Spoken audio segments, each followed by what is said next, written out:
Kevin Spencer. You better not cross his path. Kevin Spencer. Chain-smoking alcoholic, sociopath. Sociopath. The carnival was in town, and that meant Kevin's dad had a couple of weeks' work. Kevin really wanted to go, but his mom and dad had grounded him for 11 weeks because he'd shoplifted a carton of smokes and didn't share them. Kevin got to thinking. There was a pretty good chance his parents were going to kick him out of the house long before the 11 weeks were up anyway, so he figured the hell with the curfew. It was the biggest Ferris wheel Kevin had ever seen. He really wanted to go for a ride, but his old man was running it, and Kevin wasn't much in the mood to get his ass tanned. So he went to play some games and try and win a big stuffed cow. The games were pretty expensive, and Kevin didn't have much money. But he met some kids who did, and solved that problem right quick. The first game Kevin tried was to toss a dime in a glass. He wasted $3 and didn't win a thing.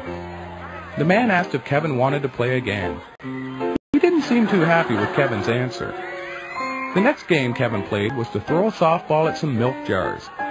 The man running the game said if he knocked them all off their stand, he'd win the big cow. Kevin wanted that cow more than anything. The balls were 3 for $1. Those kids must have had some rich parents, thought Kevin as he handed over his last $87. The first 200 or so throws missed by a mile. A pretty big crowd was starting to gather to watch Kevin.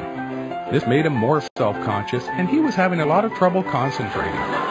Every time he missed, they would laugh and cheer, and the fat carny running the game thought it was even funnier to egg them on by teasing Kevin. Kevin tried extra hard to focus. He was down to his last 3 balls. The fat carny said really loud that in all his years running the game, he'd never seen anyone as bad as Kevin.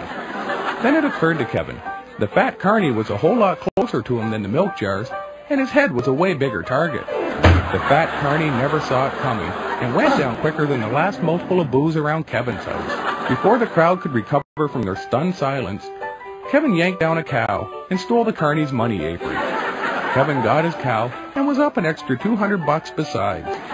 Years later, the psychiatrist that worked at the maximum security prison where Kevin was serving his life sentence thought it was both tragic and telling that Kevin described it as the very best day of his life.